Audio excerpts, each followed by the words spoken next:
Buenas noches, hermanos, ¿cómo están? Bien, qué bueno. ¿Con frillito? Más o menos. Bueno, disfrutémoslo porque ya vienen meses de calor más adelante y pues se va a extrañar, ¿no? Muy bien. Vamos a orar, ¿sí? Gracias, Padre.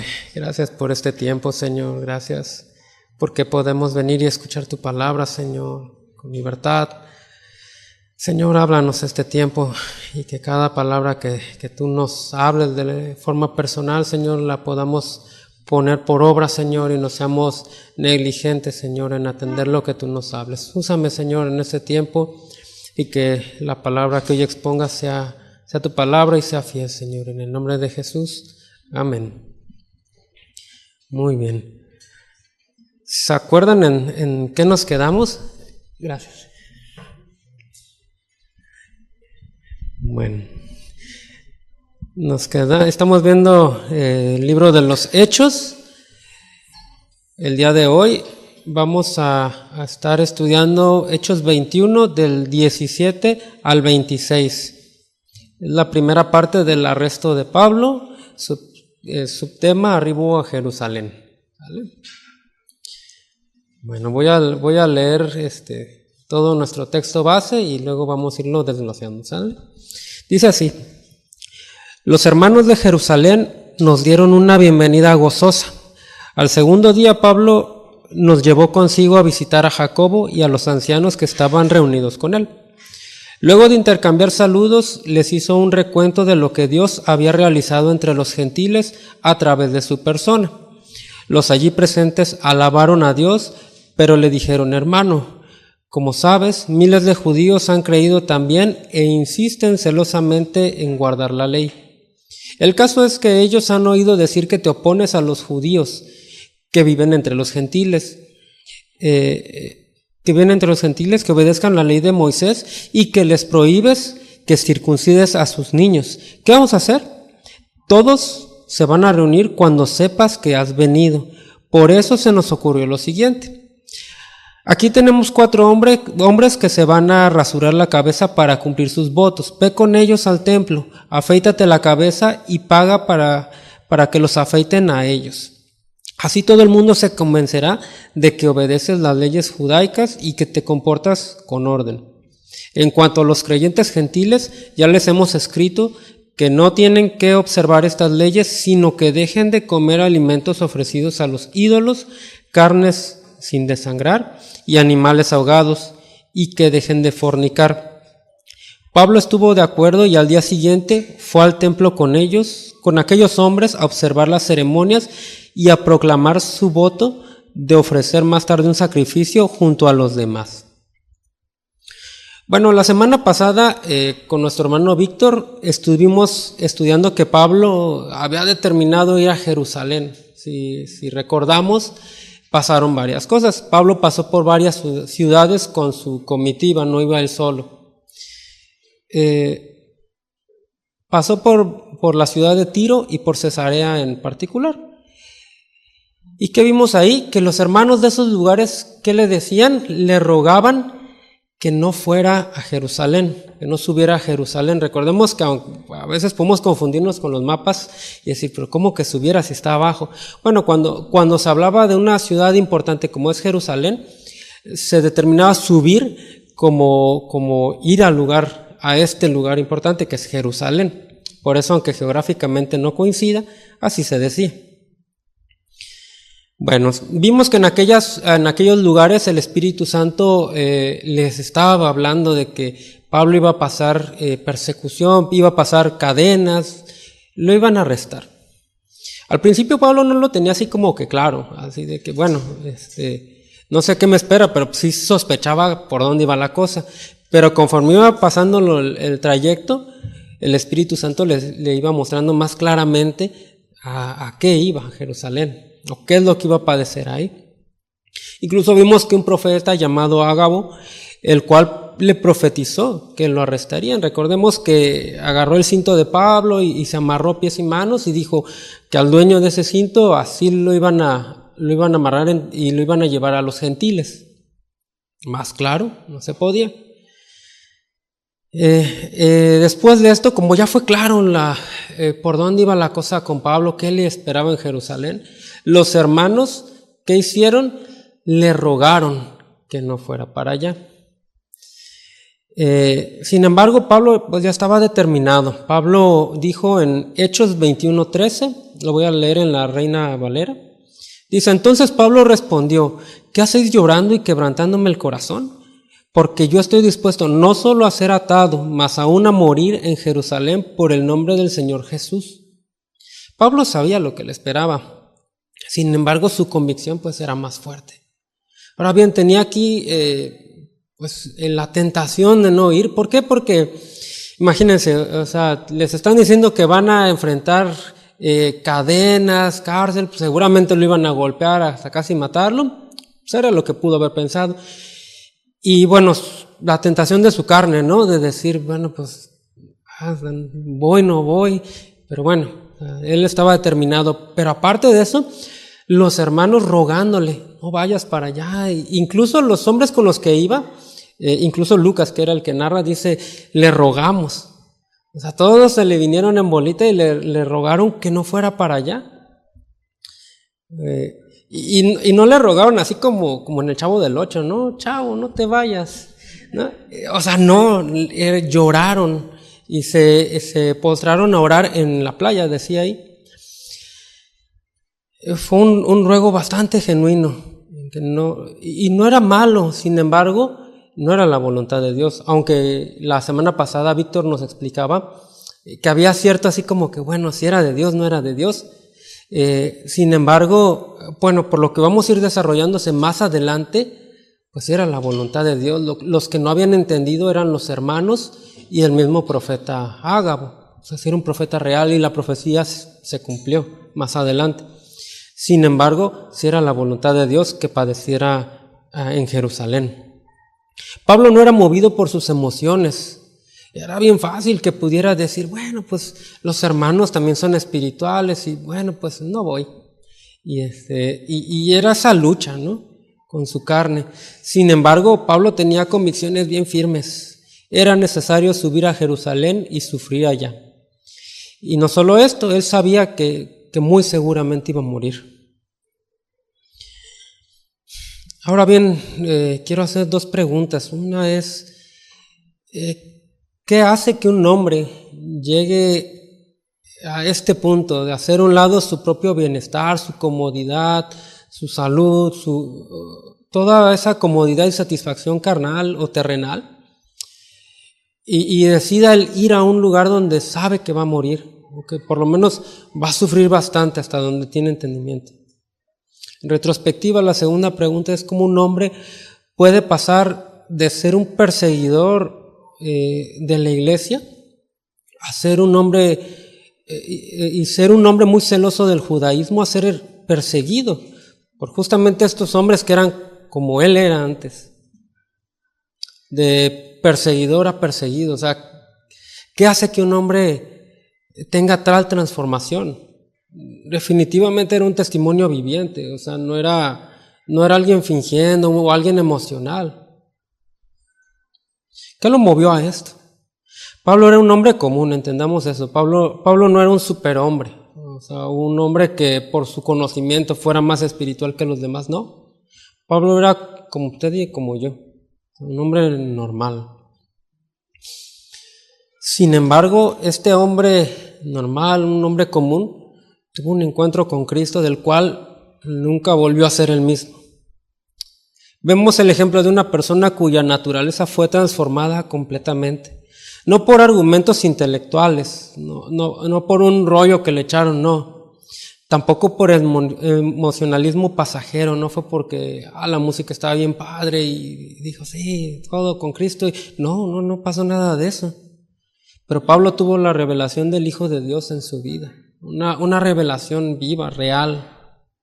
Pablo conoció a Cristo de tal forma que en Filipenses 1:21 al 23 dijo lo siguiente: porque para mí el vivir es Cristo y el morir es ganancia.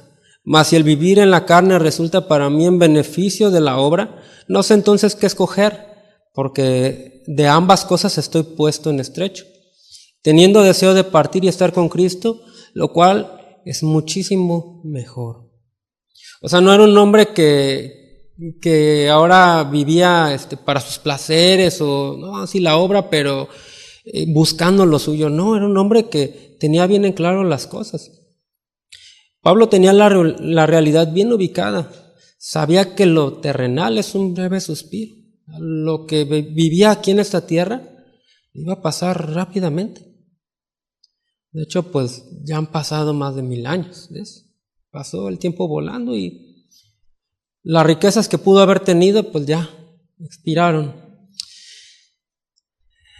Y mientras más rápido llegara a este punto donde iba a sufrir y morir, más rápido se iba a encontrar con Cristo, que era ya el motivo de su vida, y lo vemos, es una evidencia de ello, con todo lo que estamos leyendo. Mientras tanto, por su parte, el cristianismo occidental promedio, no todos, pero sí en promedio, vive una realidad contrastante, una realidad bien alterada. ¿Por qué? Porque se vive con los ojos muy puestos en sobremanera, en las cosas terrenales, dejando de ver lo espiritual, haciendo a un lado lo más importante. O sea, básicamente se vive apantallado con pastelitos de lodo. Porque eso es, aunque usted vea a un hombre con una mansión y todo, eso comparado con lo espiritual es como jugar con lodo. Tiene su valor las cosas terrenales definitivamente, son herramientas que tenemos. Sin embargo, no es lo más importante. No se compara con las riquezas espirituales, y como con riquezas espirituales no hablamos de dinero o de bienes materiales como algunos predican por ahí, sino que tenemos acceso a Dios mismo por medio de Cristo. En 2 de Pedro 1, del 2 al 4, lo voy a leer en la Nueva Traducción Viviente, dice así: que Dios les dé cada vez más gracia y paz a medida que crecen en el conocimiento de Dios y de Jesucristo nuestro Señor. Mediante su divino poder, Dios nos ha dado todo lo que necesitamos para llevar una vida de rectitud. Todo esto lo recibimos al llegar a conocer a aquel que nos llamó por medio de su maravillosa, gloriosa excelencia. Y debido a su gloria y excelencia, nos ha dado grandes y preciosas promesas. Estas promesas hacen posible que ustedes participen de la naturaleza divina y escapen de la corrupción del mundo causada por los deseos humanos. Y aquí enfatizo en grandes y preciosas promesas que nos ha dado. Y entendiendo otra vez, o sea, no hablamos de bienes materiales ni de dinero, sino de Cristo mismo. Dice, ustedes participen de la naturaleza divina y escapen de la corrupción del mundo. Esas cosas son lo más importante. No es tener bienes materiales aquí o salud, que no es mala la salud tampoco. Y ahorita vamos a orar por quienes estén enfermos, pero no es lo más importante. Pablo tenía claras sus prioridades. Entonces llegamos al punto en donde, Pablo no lo convencen de desistir de su viaje. Y entonces llegamos a Hechos 21:17. Dice así: cuando llegamos a Jerusalén, los hermanos nos recibieron con regocijo. Aquí llega a Jerusalén y lo reciben los hermanos, ¿cómo? Con regocijo. En otras versiones dice con gozo, en otras con alegría. Y esto es importante, porque vemos un genuino amor de la iglesia, o sea, de los unos a los otros. En este caso se lo expresaron a Pablo. Y algo importante es que el amor es una característica que debe de estar como sello en el creyente. Un discípulo sin amor por los mismos hermanos no es un discípulo de Cristo, por cuanto Dios mismo es amor.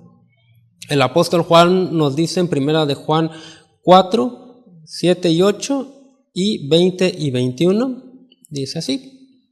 Si ya lo tiene, me dice. Ya, ok. Dice, amados, amémonos unos a otros porque el amor es de Dios. Todo aquel que ama es nacido de Dios y conoce a Dios. El que no ama no ha conocido a Dios, porque Dios es amor. Y el 20 dice, si alguno dice yo amo a Dios y aborrece a su hermano, es mentiroso, pues el que no ama a su hermano a quien ha visto, ¿cómo puede amar a Dios a quien no ha visto? Y nosotros tenemos este mandamiento de él, el que ama a Dios, ame también a su hermano. Es parte de la nueva naturaleza, pero también es un mandamiento. O sea, no es así como que, bueno, es que llanero solitario y no quiere saber nada de los demás, no. Entonces no es creyente. Y esto contrasta fuertemente con los sectores evangélicos de hoy. ¿Por qué? Porque ¿qué vemos en redes sociales? Todo menos amor, o sea, menos lo que acabamos de leer. O sea, vemos pleitos, divisiones, contiendas, murmuraciones, acusaciones falsas, sabiendo que son falsas, es lo peor del caso. O sea, hay muchas cosas que ahí no cuadra con esos versículos. Es inevitable que tengamos diferencias, o sea, no vamos a estar de acuerdo completamente con ciertos puntos doctrinales con todos, eso es normal. Incluso aquí lo vemos con cosas más banales, como por ejemplo, ¿a quién le gusta el café? Ah, bueno, sí. Muy bien, ¿quién lo toma con leche? ¿Quién lo toma así negro como el petróleo? Ahí está. O sea, podemos llegar a tener así como que, y armar un alboroto por qué café es mejor. O sea, y es algo bien banal. O sea, realmente pues que lo tomen como quieran. O sea, cada quien tomará el que quiera. A Carlos le gusta más el té. O sea, bueno, no está aquí, pero... Bueno, ahora a quien le guste, no sé, el Andati, el Nescafé, o como dicen, el no es café. Bueno, y no lo vamos a echar porque no le gusta el café o porque tenga alguna diferencia. Es inevitable, o sea, todos tenemos opiniones sobre ciertas cosas, diferencias, aunque a todos nos pueda gustar el café, pero no nos gusta igual. Ahora bien, en cuestiones de doctrina, y no hablo de doctrina o cuestiones primarias, no bases fundamentales, porque si las bases fundamentales hay diferencias, entonces hay un problema, ahí sí hay un problema, ¿sale? O sea, si alguien sale con que no, es que Cristo no es Dios o no murió por los pecados o no sé, eso de hecho se denomina herejía, porque rompe los pilares fundamentales. Pero en cuestiones secundarias, siempre y cuando no lleve un desorden y siempre y cuando no lleve a pecado, no, las diferencias son normales. Si en alguna congregación no ven a bien usar una batería y en otra sí, no hay problema. O sea, si en un lugar aplauden, en otro no hay problema. Son cuestiones secundarias y hay que tener madurez. No vamos a hacer estorbo al que es débil en cierta área, y si somos débiles, bueno, habrá alguien más maduro que sea que nos aguante en eso, ¿vale? Cuestiones secundarias, es inevitable que hayan diferencias. Sin embargo, muchas veces vemos pleitos por cuestiones secundarias que no afectan a la doctrina base. O sea, y se arman unos pleitazos. O sea, que uno dice, y se agarran diciendo cosas que dice uno, ay, o sea, a uno le da así como que, pena ajena, ¿no? Y es un muy mal testimonio para los no creyentes. O sea, alguien que no es cristiano va a decir, mira, y así se tratan entre ellos, ¿no? ¿Para qué? Tertuliano decía una frase, cuando un grupo de cristianos se encontraban juntos, toda la gente que los veía decían, fíjense en los cristianos cómo se aman, mirad cómo están dispuestos a morir el uno por el otro. Ahora bien, el contexto de esta frase es bien interesante. Tertuliano lo contrastaba, o sea, así solito se oye, órale, pero si entramos en el contexto era de que, y lo manejaba entre paréntesis, de ello los paganos de aquel entonces decían, fíjense cómo los cristianos, cómo se aman. cuando ellos, entre ellos, se odiaban. O sea, entre los paganos mismos no había amor el uno por el otro, se odiaban. Mirad cómo están dispuestos a morir el uno por el otro, mientras que los paganos estaban no solo no dispuestos a morir, sino dispuestos a matarse entre ellos, a matar al otro. Y era totalmente contrastante porque esa era la cultura que se vivía. Y los paganos, de hecho, lo veían como una debilidad. Que decían, mira estos, o sea, mira el amor que se tienen a tal grado que están dispuestos a morir el uno por el otro. Y lo hacían como en son burlesco. Pero era un gran testimonio. Es un gran testimonio y las palabras de Tertuliano golpean fuertemente al cristianismo de hoy en día, porque esto se puede decir de la iglesia cristiana occidental promedio. ¿O están dispuestos a matarse entre ellos por tonterías? Deja mucho a meditar, porque es algo en donde está lo acabamos de leer en la Biblia misma, es un mandato y es parte de la naturaleza del cristiano, el amor. En el amor no nos referimos a solapar pecados o cuestiones, o a ser negligentes con cuestiones en donde uno tiene que crecer en madurez, no.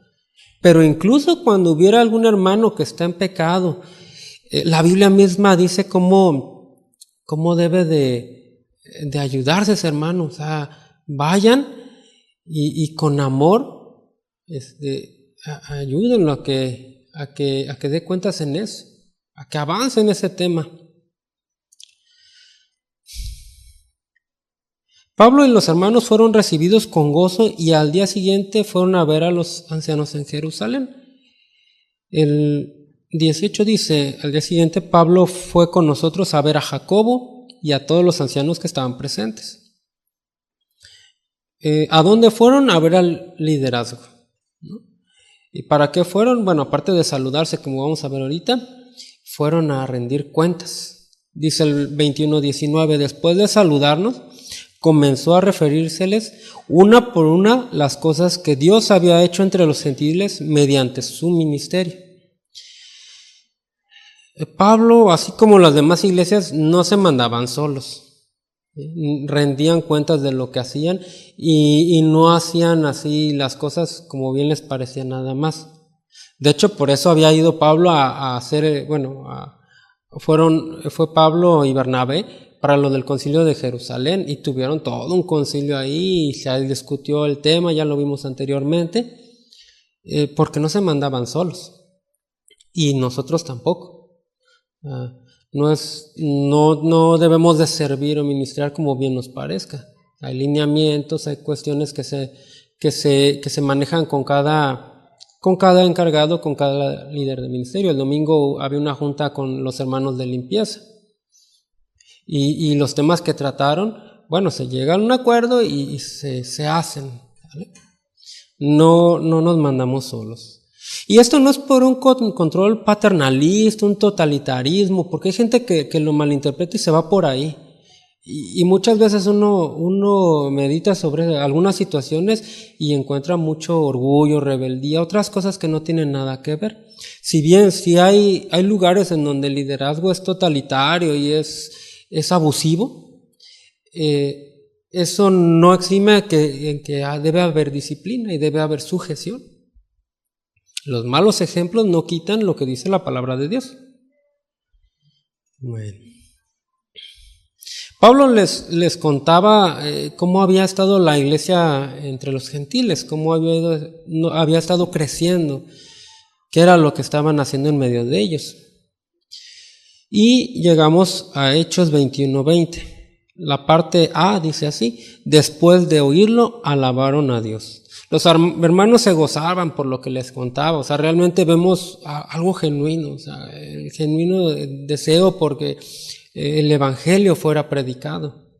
No era así como que ese Pablo que no, o sea, que Cristo fuera predicado era lo más importante. Y vemos ese amor entre ellos. Sin embargo, llegamos a a la siguiente parte y dice así: después de oírlo, alabaron a Dios. Luego dijeron: tú sabes, querido hermano, cuántos miles de judíos también han creído y todos ellos siguen muy en serio la ley de Moisés. Pero se les ha dicho a los creyentes judíos de aquí, de Jerusalén, que tú enseñas a todos los judíos que viven entre los gentiles que abandonen la ley de Moisés. Ellos han oído que les enseñas que no circunciden a sus hijos ni que practiquen las otras costumbres judías. Pablo se encuentra aquí con una noticia, una calumnia que había estado circulando en medio de Jerusalén. ¿Qué se les había dicho? Bueno, que Pablo estaba enseñando a que fueran en contra de las costumbres judías a los judíos creyentes. Ahora bien, ¿por qué pasa esto? ¿Qué vemos? O sea, ¿quiénes eran los judíos que están en Jerusalén? Pues los judíos que vimos anteriormente, al principio, eran los mismos que crucificaron a Jesús. Y ese mismo odio que le tenían a Jesús, también lo vimos con Pedro cuando lo agarraron. O sea, el odio que desbordaban contra ellos, porque creyeron que matando a Jesús ya se acabó, ya no iban a oír más de él. Y no, el evangelio creció y se expandió exactamente como Jesús dijo. Y eso los enojaba. Ahora bien, vemos a Pablo, un hombre que era como ellos, o sea, era un judío, un fariseo de fariseos, o sea, un hombre bien celoso de la ley, igual que ellos, que los que estaban, los perseguidores. Era un perseguidor, era de los suyos más pesados. Y de repente se convierte y empieza a predicar a Cristo y así. ¿Qué pasó? No, pues imagínense el odio que le agarraron. Pero aparte, como si no fuera suficiente, fue con los gentiles. Sabemos que los judíos tenían un desprecio por los gentiles. O sea, de hecho lo vemos con el mismo, con Pedro, en otra porción donde Pedro, así cuando habían judíos, como que se alejaba tantito de los gentiles y así como que no me vean. O sea, estaba bien impregnado eso entre los judíos, aún entre los mismos discípulos. Y los fariseos, pues todavía más, ¿no? O sea, no solo predica al Cristo que ellos crucificaron, sino además le predica a los gentiles, tiene convivencia con gentiles. Y pues, ¿cómo es esto posible? No, lo odiaban.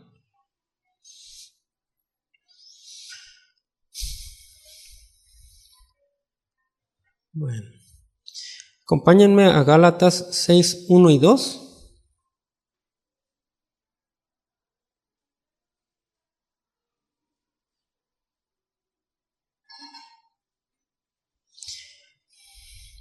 Dice: hermanos, si alguno fuere sorprendido en alguna falta, vosotros que sois espirituales, restaurarle con espíritu de mansedumbre, considerándote a ti mismo, no sea que tú también seas tentado. Sobrellevad los unos las cargas de los otros y cumplid la ley, así la ley de Cristo.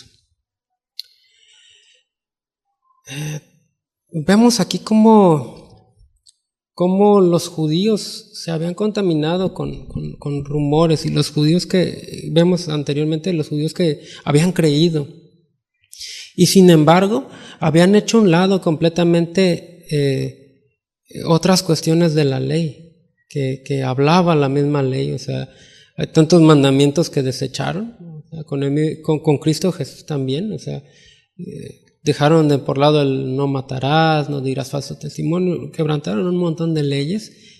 Y aquí también lo vemos, a pesar de que eran gente muy celosa de la ley, que amaban la ley, entre comillas, no la cumplían. Y habían esparcido rumores, e incluso entre la misma iglesia habían algunos que esos rumores también los habían abrazado, y sin embargo, eso es algo que no es exclusivo de aquel entonces. Hoy en día también vemos que se esparcen rumores y muchos creyentes los creen sin preguntar, sin verificar si eso es real o no. Y sin embargo, como decimos en Gálatas, si alguno realmente es sorprendido en alguna falta, restauradle con mansedumbre, considerándote a ti mismo, no sea que tú también seas tentado. Sobrellevar las cargas, los unos las cargas de los otros, incumplidas y la ley de Cristo. Continuamos con el versículo 22. Dice así: ¿qué debemos hacer? Seguramente se van a enterar de tu llegada. Aquí ya la iglesia en Jerusalén sospechaba lo que iba a pasar. Sabían que, bueno, va a llegar Pablo, ¿no? O sea, a lo mejor les había llegado noticias de que iba a venir y decían, pues si lo ven aquí los judíos más acérrimos, lo van a agarrar y lo van a descuartizar aquí mismo. ¿Qué vamos a hacer? Y entonces dice en el siguiente versículo, en el 23, dice: queremos que hagas lo siguiente. Hay entre nosotros 4 hombres que han cumplido su voto. Acompáñalos al templo y participa con ellos en la ceremonia de purificación y paga tú los gastos para que se rapen la cabeza según el ritual judío. Entonces todos sabrán que los rumores son falsos y que tú mismo cumples las leyes judías. Aquí vemos la preocupación de los hermanos. O sea, realmente era algo genuino. O sea, les interesaba que Pablo no le pasara nada. O no fuera encarcelado y que padeciera golpes y lo que más adelante le va a pasar. Sí, y tuvieron un plan, tuvieron una idea. Y era que, bueno, la cuestión aquí era de que el rumor era que Pablo no cumplía la ley e incluso que incitaba a que no se cumpliera la ley. Bueno, ¿qué vamos a hacer?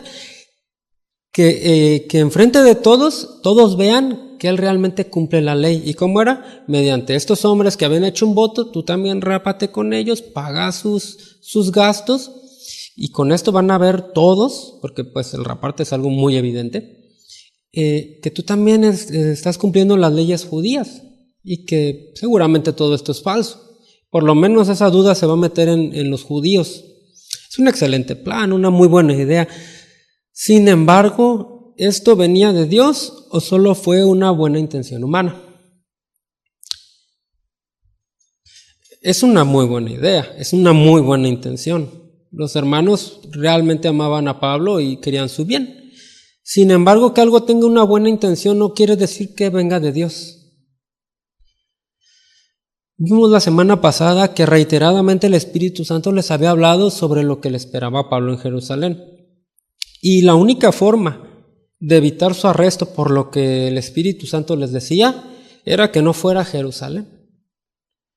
Pablo ya estaba en Jerusalén, entonces, por lo tanto, iba a ser arrestado.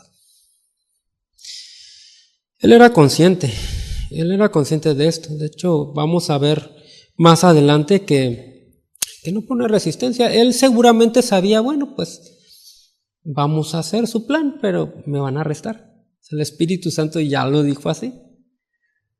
¿Y cuántas veces no podemos buscar tener una buena intención y parecer que todo es bien piadoso y a lo mejor en intención lo es, pero no está alineado con la voluntad de Dios? ¿Cuántas veces queremos ser más santos que Dios o más buenos que Dios? Y no le preguntamos. O a veces Dios dice claramente algo y no, a lo mejor es mi carne. Yo, no. A ver, voy a orar otro rato, voy a leer. No, me equivoqué, no es por ahí. Y Dios otra vez lo confirma, ¿no? O sea, no siempre va a ser satisfactorio nuestra carne, o sea, no siempre va a ser agradable, bonito. A veces Dios va a pedir cosas que en nuestra carne le duelen, que va a costar trabajo. No siempre va a ser bien bonito y agradable como a veces lo pintan. De hecho, es todo lo contrario. Vemos en todo el Nuevo Testamento y en el Antiguo también, o sea, cómo sufrían, los golpeaban, los perseguían. Vemos los héroes de la fe en Hebreos y pues los azotaron a más no poder. O sea, una vida cómoda y fácil no tenían y nunca se prometió eso. Así que la voluntad de Dios muchas veces nos va a ocasionar problemas en el ámbito terrenal. Nos puede llevar a problemas el obedecer a Dios, problemas laborales. A lo mejor en el trabajo de alguno pueden pedir o estar haciendo algo que no es legal, algo ilegal, algo debajo del agua, algo chueco. ¿Y uno qué va a hacer? obedecer a Dios o desobedecerlo. O sea, si lo obedeces, te vas a meter en problemas con el jefe, con los compañeros, y va a haber un problema. Y hacer la voluntad de Dios no va a ser fácil. Con la familia, a veces la familia puede estar involucrada en algo que no agrada a Dios y uno va a decir, no, yo no participo de eso. Y aunque uno no llegue así como reprendiéndolos y golpeándolos con la Biblia, el solo hecho de negarte a hacer algo, a veces la familia lo puede tomar a mal, la familia que no es creyente. E incluso dentro de la misma iglesia, a veces uno puede ser tachado de legalista o en algunas situaciones por hacer la voluntad de Dios. Así que tenemos dos opciones, o lo hacemos o no hacemos la voluntad de Dios. Pablo decidió hacer la voluntad de Dios y aunque pues consintió en esto, él era consciente de lo que iba a pasar. Vamos a Hechos 21-25 y dice así: en cuanto a los creyentes gentiles, ellos deben hacer lo que ya les dijimos en una carta: abstenerse de comer alimentos ofrecidos a ídolos, de consumir sangre o carne de animales estrangulados y de la inmoralidad sexual. Con esto confirmaban ya el acuerdo al que habían llegado. O sea, recordemos que habían ido al Concilio de Jerusalén y estos eran los puntos, las conclusiones que se habían llegado con respecto a los gentiles. Debían dejar de alimentarse con alimentos ofrecidos a ídolos, de consumir sangre, era una práctica que se hacía, y de animales estrangulados y de la inmoralidad sexual o de las uniones matrimoniales prohibidas por la ley, que también dijimos que podía significar esa palabra que habla de la inmoralidad sexual. ¿Por qué? Porque pues se había dado con los corintios, ¿no? Un matrimonio, una unión prohibida. Aún entre los gentiles era algo escandaloso. Bueno, en la ley también estaba claramente prohibido y eso era lo que estaban prohibiendo. Bueno, y al principio comenzamos preguntándonos algo. ¿Cómo un hombre puede estar dispuesto a dejar de lado sus bienes terrenales por sufrir persecución, dolor físico, incluso estar dispuesto a morir? O sea, ¿qué le pasó a Pablo para llegar a ese punto? Y vemos en Hechos 12, 18 al 24 lo siguiente. Hebreos 12, 18 al 24. Dice así: porque no os habéis acercado al monte que se podía palpar y que ardía en fuego a la oscuridad, a las tinieblas y a la tempestad, al sonido de la trompeta y a la voz que hablaba, la cual los que lo oyeron rogaron que no se les hablase más, porque no podían soportar lo que se les ordenaba. Si aún una bestia tocara el monte, será apedreada o pasada con dardo. Y tan terrible era lo que se veía que Moisés dijo: estoy espantado y temblando. Sino que nos habéis acercado al monte de Sión, a la ciudad del Dios vivo, Jerusalén la celestial, a la compañía de muchos millares de ángeles, a la congregación de los primogénitos que estaban inscritos en los cielos, a Dios el juez de todos, a los espíritus de los justos hechos perfectos, a Jesús el mediador del nuevo pacto y a la sangre rociada que habla mejor que la de Abel. En estos versículos vemos un fuerte contraste entre lo terrenal y lo espiritual. Si vemos, está hablando al principio del monte, de cuando el pueblo de Israel llegó al monte Sinaí y vieron la manifestación de Dios en el monte y tuvieron un montón de miedo. No, ve tú, vamos a morir aquí si nos acercamos. Y lo contrasta con lo espiritual, que es la Jerusalén celestial, el monte de Dios celestial. Vemos la descripción y todo lo que se nombra ahí, a lo que se habían acercado, a la compañía de millares de ángeles, a la congregación de los primogénitos, etcétera. Todo eso está hablando de lo celestial, del nuevo pacto. Y todo esto lo contrasta en cuanto a lo mejor que es lo celestial sobre lo terrenal. Lo espiritual es mucho mejor. Y lo concluimos en este versículo que quiero leer, que es el 24, el 12:24 de Hebreos. Dice, nos hemos acercado a Jesús, el mediador del nuevo pacto, y a la sangre rociada que habla mejor que la de Abel. El conocimiento de Cristo sobrepasa en sobremanera cualquier cosa terrenal. Y esto es eso es a lo que se encontró Pablo. Cuando uno sale de un lugar oscuro, no sé si les ha pasado que, por ejemplo, están en un lugar como este y, no sé, imagínense que es domingo en la tarde y es un mes bien soleado. Salimos y ¿qué pasa? Pues el solazo en la cara y ¿cómo quedamos? Medio ciegos, ¿no? Unos segundos. Y eso estamos hablando del sol y no lo estamos viendo directamente, o sea, de hecho no necesitamos verlo, con la pura resolanita quedamos así bien cegados, ¿no? Ahora, si usted voltea a ver al sol un segundo, va a quedar medio ciego, y si lo sigue viendo va a quedar ciego completamente. Ahora bien, la luz de Cristo no se compara con la luz del sol. Es incomparable completamente. Y Pablo había visto a Cristo y a la belleza de Cristo que dijo, o sea, nada en esta tierra es mejor que estar con Él. O sea, nada.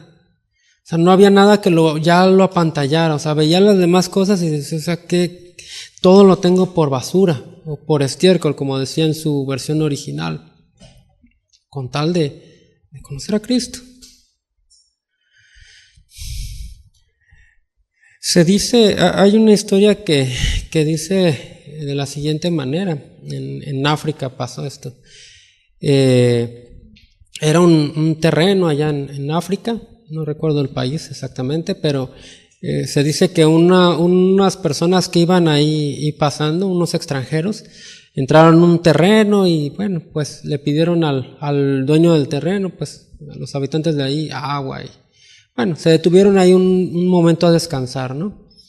Y estos hombres, uno de estos hombres estaba viendo a los hijos del dueño del terreno, estaban jugando a las canicas. Y se acercó y vio que estaban jugando con unas caniquitas blancas ahí. Le dijo a los niños, ¿y esa canica? No, pues ahí hay un montón, las agarramos y con ellas jugamos. A ver, llévame a dónde. Ya había una pilita de canicas y habían varias ahí, ¿no? Y esa gente vivía en la pobreza. O sea, el dueño del terreno, sus hijos vivían en la pobreza. Y estos hombres pues vieron aquella situación. Este hombre vio la caniquita y pues, tomó unas cuantas muestras y se fueron. Posteriormente, estos hombres regresaron y compraron el terreno. Todo el terreno. Le dijo al señor, ¿cuánto quiere? No, pues vio la oportunidad de su vida, ¿no? De salir de la pobreza. No, pues tanto. Lo que pida. No, tanto. Órale, va. Y le pagó, ¿no? Y resulta que esas caniquitas eran diamantes. Y los niños vivían en la pobreza, pero estaban jugando con algo súper valioso. Ahí se hizo una mina de diamantes y los que compraron el terreno se hicieron millonarios. Y se explotó y pues bueno. El del terreno creyó que salieron de pobres, pero pues ¿cuál? O sea, vivían en la pobreza, vivían en medio del lodo, jugando en medio del lodo de la sociedad, cuando tenían ahí una riqueza que valía muchísimo dinero. ¿Cuánto más nosotros? O sea, ¿cuánto más nosotros que tenemos acceso a tales riquezas espirituales? O sea, tenemos acceso a Dios mismo por medio de Cristo Jesús. O sea, uno puede tener todos los días una reunión con el Creador del universo, con Dios mismo. Y cuántas veces lo vemos como algo, lo menospreciamos. ¿Cuántas veces?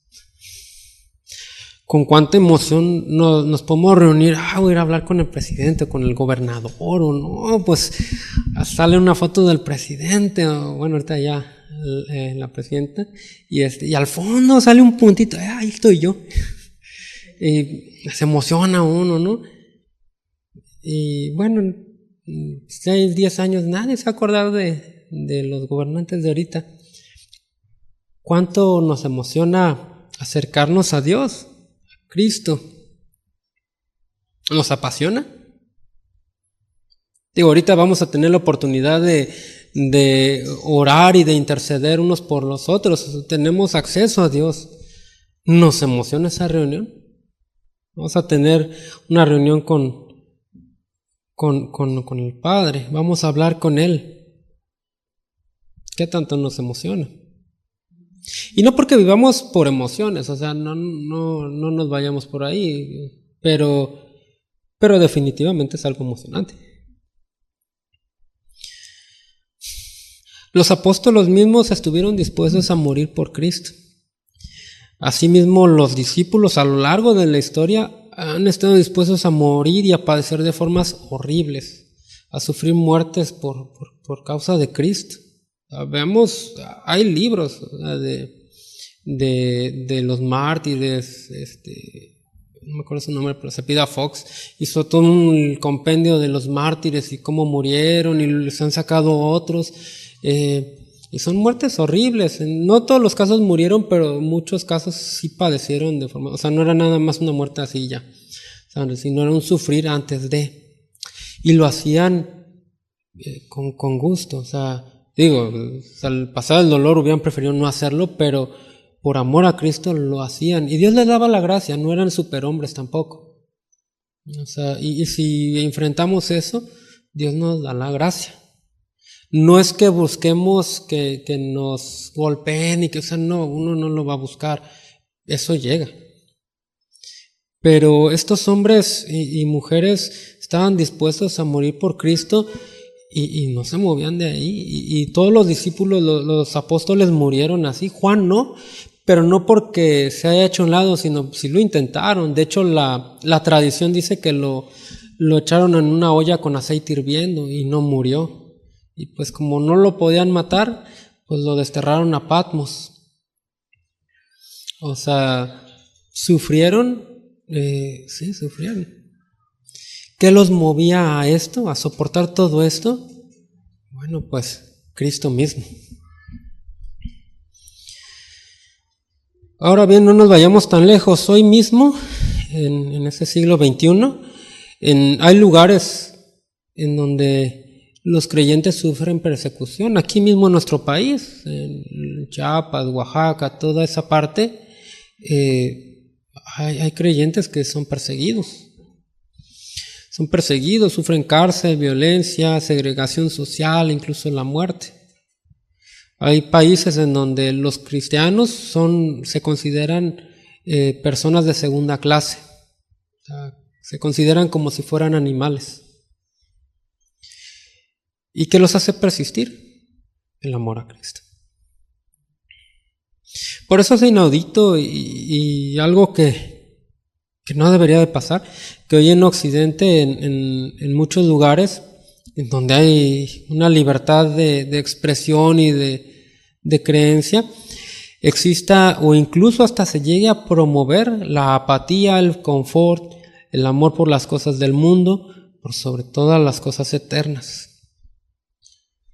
O sea, hoy en día una persona decía, ¿no? O sea, en algunos lugares en China, o sea, les dan un pedacito de papel y se lo memorizan de volada y se lo devoran, y porque decía una persona que habló con una de estas señoras, no, es que del papelito me lo pueden quitar, pero de la mente no me lo van a quitar.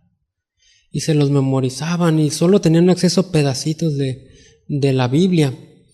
Nosotros tenemos por lo menos una Biblia en casa, algunos podemos tener hasta versiones diferentes, y en versión digital tenemos decenas de Biblias. Pero todo eso lo valoramos. Vamos a Hebreos 12, 1 al 4.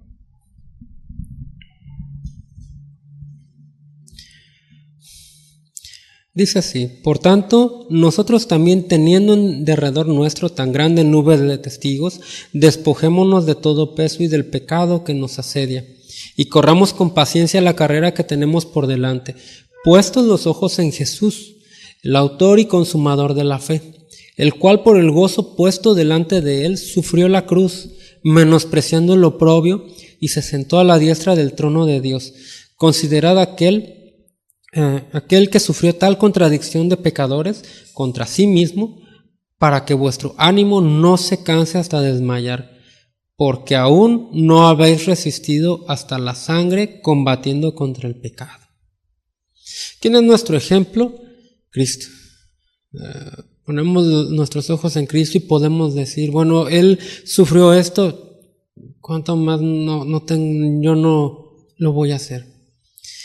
Él no agarró a golpes a los que lo estaban golpeando, ¿yo por qué lo voy a hacer? Y lo hizo, dice, con el gozo puesto delante de él, sufrió la cruz. Y culmina ese pedacito, dice, porque aún no habéis resistido hasta la sangre combatiendo contra el pecado. O sea, ellos vivían en medio de un lugar con persecución, o sea, no estaban como estamos nosotros. Y sin embargo, aquí se les recalca, persistan, no se rindan, porque ustedes no han resistido hasta la sangre. Ay. Y pues ¿cuánto más nosotros? ¿A cuántos de nosotros tenemos alguna marca en el cuerpo que nos hayan golpeado, quemado o algo? O que nos hayan dicho, no sé, hay muchas formas en que podemos pasar persecución. Y se nos dice esto también a nosotros. Porque aún no habéis resistido hasta la sangre combatiendo contra el pecado. Y ya para cerrar, vamos a 2 de Corintios 4, 17 y 18. Lo voy a leer en la Reina Valera. Dice así: porque esta leve tribulación momentánea produce en nosotros un cada vez más excelente y eterno peso de gloria, no mirando en nosotros las cosas que se ven, sino las que no se ven, pues las cosas que se ven son temporales, pero las que no se ven son eternas. ¿En dónde tenemos nuestra mirada? ¿Nuestros ojos en dónde están? ¿En lo que se ve o en lo que no se ve? Porque las cosas que se ven no van a ser quitadas, pero lo que no se ve es eterno, no es inconmovible. Veamos la historia del profeta, me parece que era Ezequiel, que había un ejército enemigo rodeándolos, los habían sitiado y era inmenso. Y su criado le dijo al profeta: ¿qué vamos a hacer? ¿Qué vamos a hacer? O sea, ¿no ves cuánto ejército hay aquí? Pues nos van a hacer pedazos, ¿no? Y el profeta bien tranquilo, ¿no? O sea, tranquilo, o sea, no pasa nada, calma. No, pero es que mira, o sea, ¿qué podemos hacer contra ellos, contra tal ejército? Y el profeta le pidió a Dios: Señor, abre sus ojos para que él pueda ver. Y de repente sus ojos fueron abiertos y vio el ejército celestial, el ejército de Dios, que eran muchísimos más que ellos y rodeaban todas partes y lo vio y no sé si son más los que están de nuestro lado, ¿no? Aunque en lo natural uno pudiera ver así un super ejército, o sea, sí, pero eso se ve, eso va a pasar. Pero ¿qué estamos viendo? Estamos como el siervo del profeta, viendo lo terrenal, poniendo los ojos en lo que se ve o en lo eterno. Porque el profeta veía lo eterno y decía: no pasa nada, tranquilo, estamos seguros. O sea, un ángel le mató a como 100,000 gentes una vez, un solo ángel. Ahora pues todo este ejército, no, pues los hacen polvo, no queda nada de ellos. O sea, él era consciente de eso. Y seguramente también era consciente de que si lo agarraban y lo mataban, no pasa nada. O sea, ¿qué es la vida en esta tierra comparado con la eternidad? Ahora bien, ¿dónde ponemos nuestros ojos nosotros? Pongamos los ojos en lo eterno. Tengamos este versículo ahí bien anotado y que no se nos olvide, porque entre los afanes de la vida y salimos y se nos olvida de repente, se nos poncha la llanta ahí, renegamos y quitamos los ojos de lo eterno. Así que no miremos las cosas que se ven, sino las que no se ven. Pues las cosas que se ven son temporales, pero las que no se ven son eternas. Vamos a orar. Gracias, Señor. Gracias por este tiempo. Gracias por tu palabra, Señor. Gracias porque tú nos hablas, Señor. Nos confrontas, Señor, y no quieres que vivamos, Señor, viendo lo temporal, viviendo para este mundo, Señor, sino quieres que nuestros ojos estén bien puestos en ti, Señor. Y así queremos, Señor. Te pido que cada uno de nosotros, Señor, vayamos a casa y vivamos esto, Señor. Vivamos cada palabra que tú nos hayas hablado en lo personal y que sea una realidad, Señor. Que dejemos de ver las cosas de este mundo como lo más importante y que tú seas lo más importante, Señor. Y esto va a ser notorio, Señor, a lo que nos rodean, Señor, porque es algo que transforma la vida, Señor. Vemos tantos hombres que tuvieron un encuentro real, vivo contigo, Señor, y no volvieron a ser los mismos. Sus vidas no volvieron a ser iguales.